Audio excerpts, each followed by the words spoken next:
the Sarjapur road by itself is well connected by both the sides. That is, if you look at from the outer ring road and then the IT corridor, if you look at the Hosur road and the electronic city, and that connection wise is very good and the location wise is very good. That is why I feel there's a huge demand, and the Wipro coming up with this new campus of 50 acres.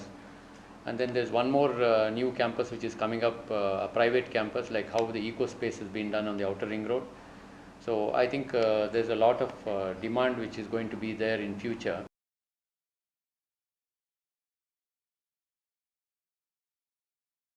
When you look at the investment perspective, I feel it is the right place to look at it. Reason is because, as you rightly said, the kind of demand on Sarjapur road in future years to come ahead, I think they should go at investment as a very good option. Then coming to the amenities in our project, it is a 11-acre property, the Klassik landmark which is being developed. It is just located opposite to Amritamaya Engineering College, and then it is done in 3 phases. The first phase is almost complete for occupation, and then already about 60 families are staying. Then the second phase is already started now. We have a very big swimming pool which is both for child friendly and a big one for the elders. Then we do have a big clubhouse. Almost about 68 to 70% is open spaces. And then in fact we received a green building award for all these reasons, because there are a lot of open space, then very less carbon footprint which was used. We have bedrooms, that is a 3-bedroom, completely means all the towers come with 3-bedroom houses, which vary from 1600 square feet to up to 2000 square feet.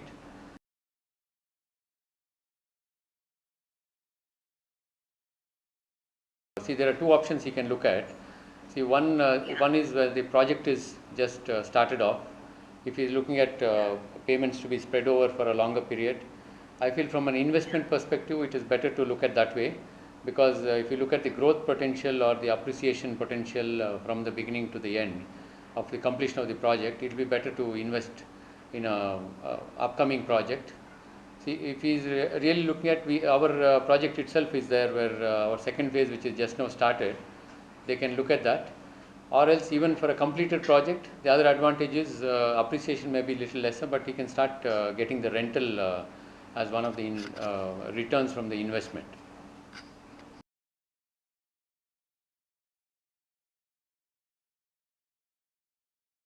See, now if actually I'll put you a little onto the prop equity analytics, whom they have done a little bit of analysis on the projects which were started from 2011 to 14. If you really look at that, almost 78% of the projects have got delayed because of various reasons. So in that case, I feel it is better to, as you rightly said, to go into new projects which are completed and ready to occupy. See, if you look at even the Mumbai especially, there is almost a 20-month delay. And then NCR was about 30-month delay. Even in Bangalore, there are about 15-month delay for about 669 projects, whatever they have made a total analytics. So I feel it is better they go for a ready to occupy. And even we also see that in our own clients who are actually looking at ready to occupy now more than the new starting projects. Yeah, the RERA bill is coming to effect from, I think there is another 1 month time for us. See, what the RERA bill says is, to overcome all these problems what our clients are facing, we have to, the developer has to deposit the entire amount into the one account, an escrow account, wherein which only 30% of the amount can be utilized or drawn from that account for their other uses, but the 70% of the amount has to be spent onto the project as it is. So this one actually helps in fund being put onto the project, and the fund doesn't get diverted. If you see, most of the builders actually what they do is they collect almost about 50% of the sale, whatever happens on launch of a project, and then they start diverting on investment on the land and things like that. And if the market doesn't support them, like what happened in 2008, and even recently what we are seeing from the last 6 months, means the sale is not as good as what it used to be. So these things get affected onto the completion of the project.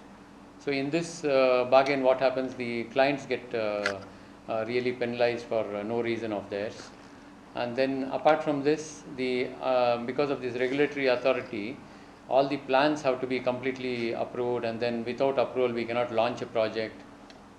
Commencement certificate has to be taken, then the completion certificate has to be taken on the total project, and then there are a lot of penalties for the developer if there is any delays on his part of the completion of the project. And financially and the time schedules, and regarding the quality, the builder has to give them warranty period after completion. So all these things I think are in favor of customers or the buyers, so which will help both of them to sustain in the long run.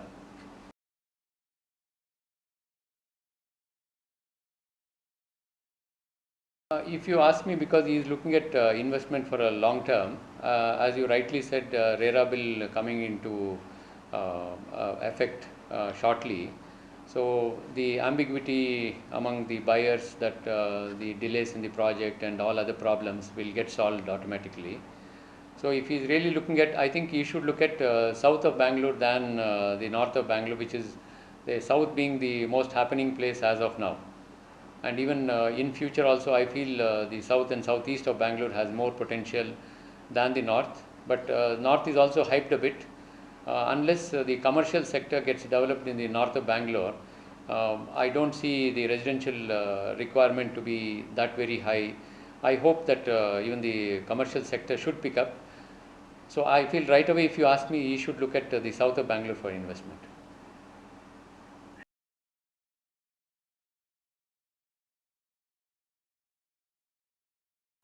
No, I think he has got his analytics wrong. If you ask me, Bangalore has it is if you look at the stocks compared to the metro cities, I think the NCR tops the list. Next is Mumbai, and then next is Chennai, and we come under the fourth or fifth place. So Bangalore is not so bad when you look at the available stock in the market. I think we have only about 15 months or 16 months stock. If you ask me, about 6 months back when I referred, it was about 18 months stock. I think now it is further come down because there were no new launches which happened last few months. As you rightly know, the market also has played a little this thing like demonetization, and all these things have the sentiments of the people is down a little. It's not that there is no demand. Demand is there because of the littlement about the sentiments of the people. They are not coming forward to buy the property. I think now things are changing after the new budget and all new things happening now. I hope in a few months, I think the market should again pick up.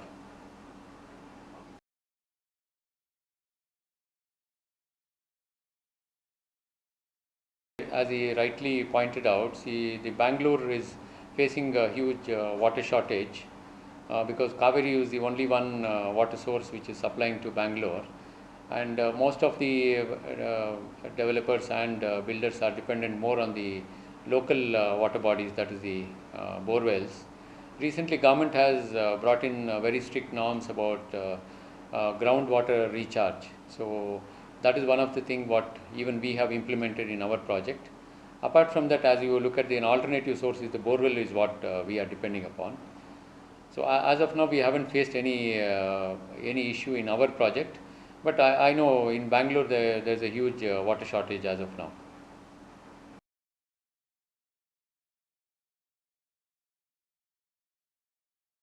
In fact, this was one of the topic which even CREDAI is fighting out for the affordable sector. See, the affordable sector is one wherein which there's a huge potential, and that being a very high in demand, and then the affordability of the people who are at the lower segment of the pyramid, if you see, they are facing a lot of problem, and even developers find it very difficult to build and give it at a 10 lakh affordable level or a 15 lakh affordable level. So if government also supports us in reducing the registration fee or completely taking away the registration fee, I think that will help a lot in bringing down the costs on an overall segment. But this even last time budget, CRIDAI actually put in a representation for reducing the registration fee, but the government didn't yield for it, but they didn't make any change as of now.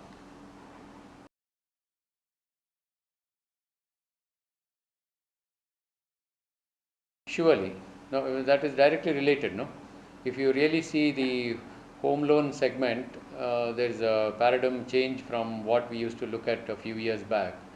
And in future, I think the home loan rates will further go down is what everybody is expecting, maybe another 0.25% or something like that. So this will give a real big boost for the housing sector. Because when you look at the rental and the interest what they pay for on the home loan what they take, it directly gets set off, and then there's a huge income benefit income tax benefit according to ATC. On the principal there is a 1.5 lakh deduction is there, and then according to rule 24/C of Income Tax Act, on the interest part there is about 2 lakh deduction. So home loan is a really good method of this thing, which can really boost our residential sector.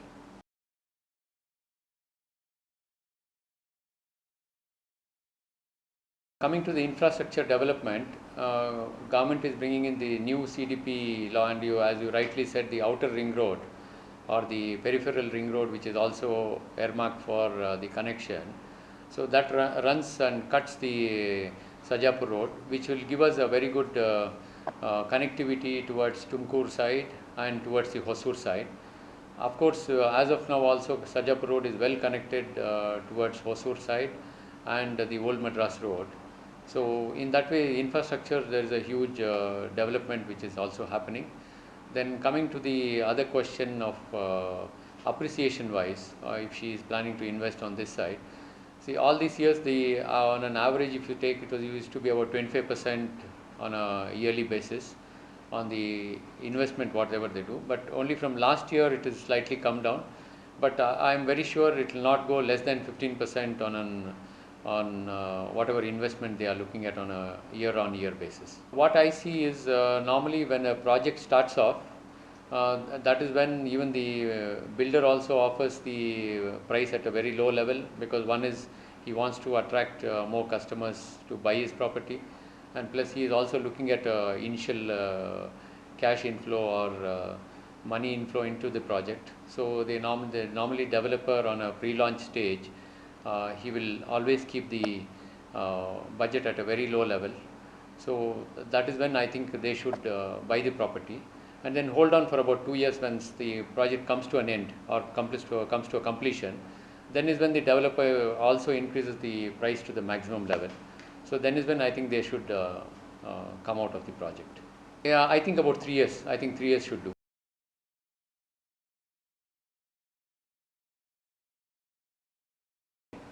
Now, if you really look at it, see now RERA bill coming to picture. CRIDAI members are already adopting the RERA bill concept and RERA bill rules.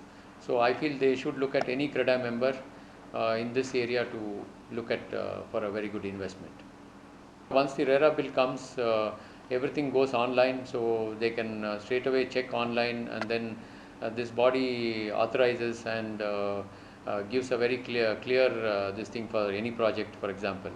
So once the clearances are obtained from this authority, they can straight away invest. I don't think they should worry about.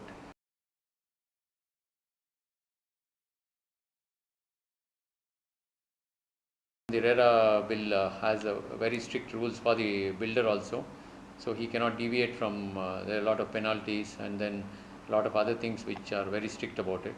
So I think they shouldn't worry about it. One is they should look at the CRIDAI members, and then whether everything is there on the RERA bill when they are complying with the RERA bill concept.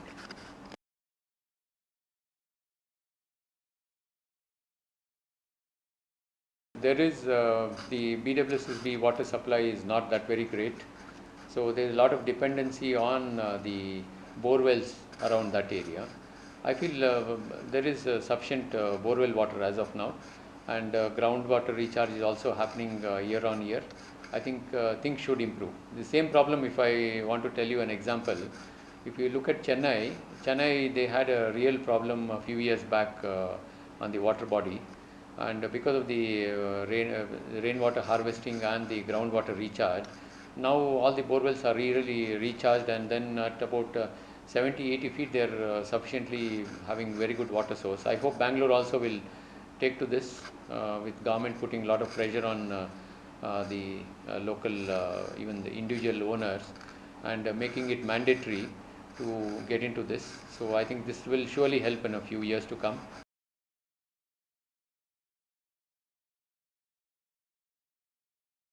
If you ask me, the end user, Bangalore is an end user market. Yes, if you look at the entire metro cities in India, Bangalore stands first when it comes to the end user. Even if you look at the price change, I think you would have also seen that NCR, or when compared to Mumbai and all, there is a huge price change when there is any market demand or supply which goes down or goes up. The reason being, there are a lot of investors who are there in these upmarket towards north, that is Mumbai or NCR, whereas Bangalore has always been very constant when you look at the pricing. Even in 2008, when there was a dip in the market, Bangalore didn't fall down to that great extent. And even if you see 1 year back, there was some price corrections which happened in Mumbai and Delhi. But Bangalore was a very constant market. There was a small corrections, of course, that is a small variation. This was supported by the end user market, because the end users always look at the major component. If you on an average, if you ask me, I think more than 70% are end users in our experience, what we have seen in at least in our projects. There may be a small percentage of 15 to 20% as the investor market.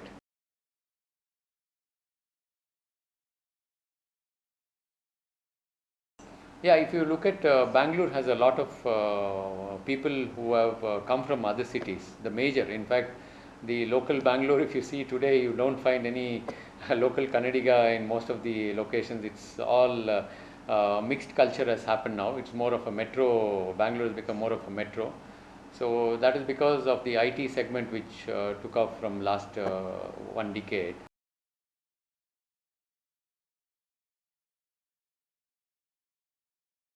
There is a little talk about it. That is because of, not because of the people, or because of the this thing IT development. It is because of the little bit of the infrastructure and the traffic.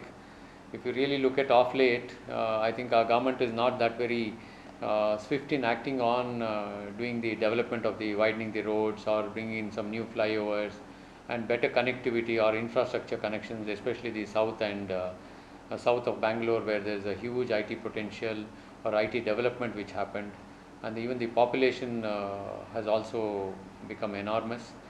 Because of that, I think people are a little bit frustrated when compared to Pune. They feel that, okay, Pune is more infrastructure-wise more developed and things like that. But I think things should improve, because even our government is becoming proactive, and they are also realizing about that. In this new CDP, I think they have planned, they have a huge plans for development of the infrastructure. I think things should improve. Government is not catching up with the pace. We are hoping, I think next 4-5 years things should happen, because even in this budget, government has announced a lot of projects for infrastructure development, including the water supply, the power projects, and if you see the central Bangalore, now they have come up with a new scheme, which is like a road widening scheme, and then separating out all the this thing, water and sanitary connections separately, so that they don't dig the roads often as usually it used to happen. So I think things should improve now.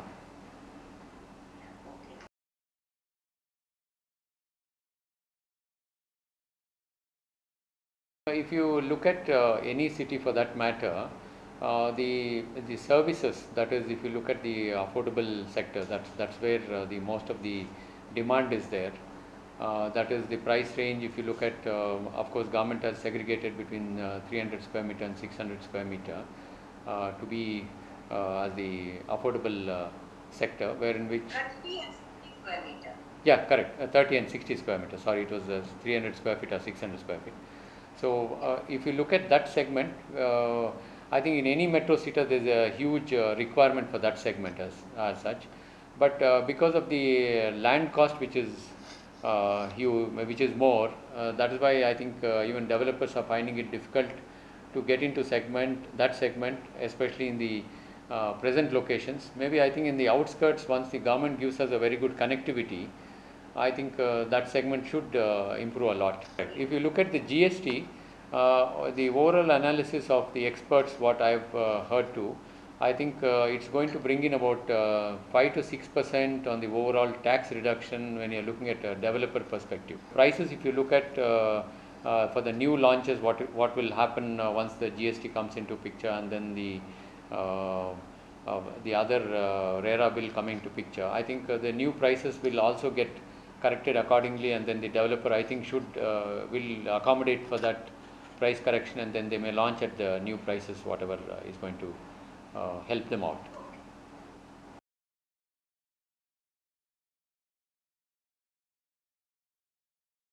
If you look at 1 BHK from the developer's perspective, the division wise, say if he's developing about 100 apartments, they normally look at only about 10% of the total development for a 1 BHK. I think if you look at the price wise, I think they should look at in this Sarjapur road location, maybe around 20 lakhs to 25 lakhs is what you can look at a 1 BHK priced about.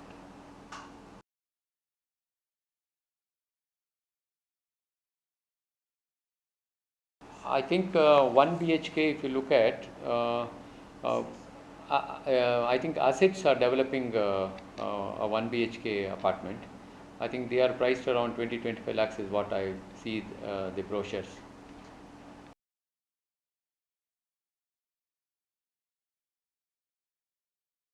If you ask me, there are two views about it. See, as the secondary market now is a little low, if you look at demand wise, one is they have to wait for it. But if you look at the available market, the prices are low. So for him to buy a project which is there now makes sense. But for him to sell, I feel if he can wait for some time, will be better, is what I feel. So he can get a better price on the one which is he wants to sell it, but he can take the advantage of buying a new one where the prices are a little low as of now.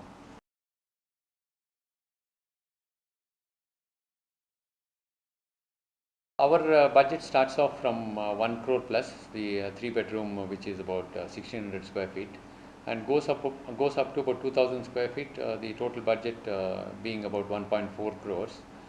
Of course, there is a slight negotiation. They can come forward and meet us and see the project. Once they like the apartment, then we can offer them a good price on that. Our prices are always very reasonable. If you look back even into our history of our pricing and the projects which all we have completed, this term of negotiation may not be a proper word to be used. Normally, we don't have that scheme of negotiation and things like that. But what has happened is now the market people are forcing us, whoever comes here, they ask, okay, what is that price you can reduce and things like that. But we always tell our customers, see, you have to look at our project for its quality and other standards, whatever we give them. And then you should compare our pricing with the other projects which are all around here. And then see, it is not that we increase the price and reduce it just to satisfy the customer. So they will really realize that our prices as it is, whatever we are quoting, are very low. And just to give a little bit of comfort feeling for a customer, once he comes and selects and this thing, because always any customer is the king today, he will always say, no sir, you have to give me some discount and things like that. So we just give a little marginal discount and then try to make a client more comfortable and not to disappoint his expectations.